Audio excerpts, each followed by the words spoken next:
বেলজিয়ামকে 2-1 গোলে হারিয়ে সেমিফাইনালে পা রাখল লামিন ইয়ামালের স্পেন। আর সেখানেই দেখা মিলল এক মজার ঘটনা। গ্যালারিতে বসে থাকা লামিন ইয়ামালের ছোট্ট ভাই বারবার মাঠের দিকে হাত নেড়ে শুভেচ্ছা জানাচ্ছেন তার বড় ভাইকে। ক্যামেরায় লামিন ইয়ামালের দিকে তাক করতেই ছোট ভাই শুরু করে দেন তার মিষ্টি দুষ্টুমি। কখনো হাত নেড়ে লামিন ইয়ামালকে ডাকছেন, আবার কখনো জিভা বের করে মজার সব অঙ্গভঙ্গি করছেন।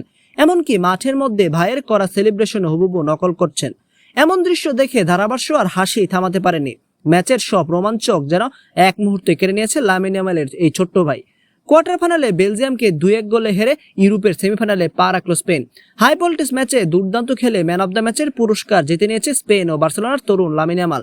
কিন্তু ম্যাচ জয়ের মাঠে টানটান উত্তেজনা ছাপিয়ে সবার নজর কেড়ে নিয়েছে গ্যালারিতে এক মিষ্টি মজার ঘটনা। ম্যাচ শেষে বরাবরের মতোই যখন জয়োল্লাসে মেতে ওঠে ইয়ামাল, তখন স্টেডিয়ামের ক্যামেরা ঘুরে গ্যালারির দিকে। আর সেখানেই দেখা মিলল এক মজার মুহূর্ত। গ্যালারিতে বসে থাকা লামিন ইয়ামালের ছোট ভাই বরাবরের মতো মাঠের দিকে হাত নেড়ে শুভেচ্ছা জানাচ্ছেন লামিন ইয়ামালকে।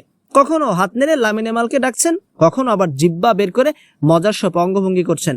এমনকি মাঠের মধ্যে ভাইয়ের করা সেলিব্রেশন হুবহু নকল করার চেষ্টা করতে দেখা যায় তাকে। ভাইয়ের এমন দুষ্টুমি দেখে লামিন ইয়ামাল নিজেই হেসে ফেলেন। আশেপাশের দর্শক ও ধারাভাষ্য মুহূর্ত দারুণ উপভোগ করেন। বরাবরে হাত নাড়িয়ে লামিন ইয়ামালকে ডাকার কয়েক সেকেন্ডের এই দুষ্টুমির পর সামাজিক যোগাযোগ মাধ্যমের ব্যাপক ভাইরাল হয়ে পড়ে এই ভিডিওটি।